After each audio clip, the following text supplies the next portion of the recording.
Uttaranchal University, Dehradun, NAC A+ accredited university. Hi hello నమస్తే welcome to our channel మనం TV. నేను మీ శాన్వి. చిత్తూరు జిల్లాపై నెల్లూరు జిల్లా bird flu effect పడింది.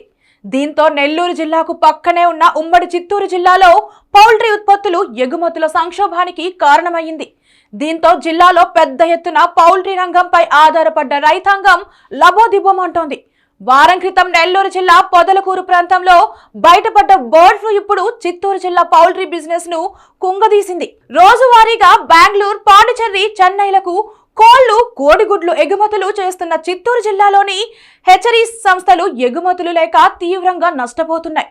జిల్లాలోని పౌల్ట్రీ ఉత్పత్తులను అనుమతించని తమిళనాడు, కర్ణాటక రాష్ట్రాల తీరు ఇబ్బందిగా మారింది. దీంతో బార్డర్ చెక్ పోస్టుల వద్దనే పౌల్ట్రీ రంగం ఉత్పత్తులను రవాణా చేస్తున్న వాహనాలు నిలిచిపోతున్నాయి. ఉమ్మడి చిత్తూరు జిల్లాలో ఏడాదికి 10 లక్షల ఫారం కోళ్లు, 7 లక్షల పెరటి కోళ్లు పెంపకం జరుగుతుండగా ఏటా 800 కోట్ల మేర పౌల్ట్రీ బిజినెస్ జరుగుతోంది.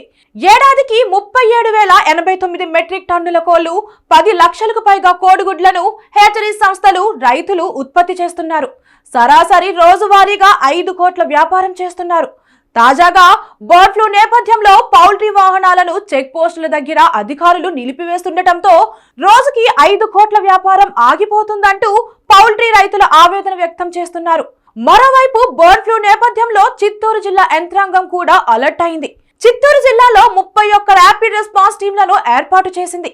జిల్లాలో పీపీఈ కిట్లు, క్రిమి సంహారక మందులు అందుబాటులో ఉంచింది.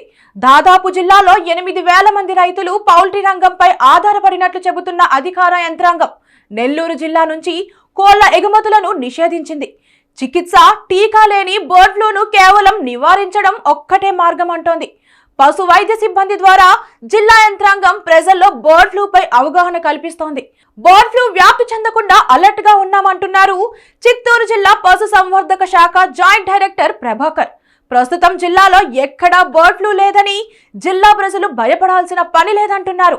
అయితే తగిన జాగ్రత్తలు తీసుకొని కోడి మాంసం, కోడిగుడ్లు వినియోగించాలంటున్నారు.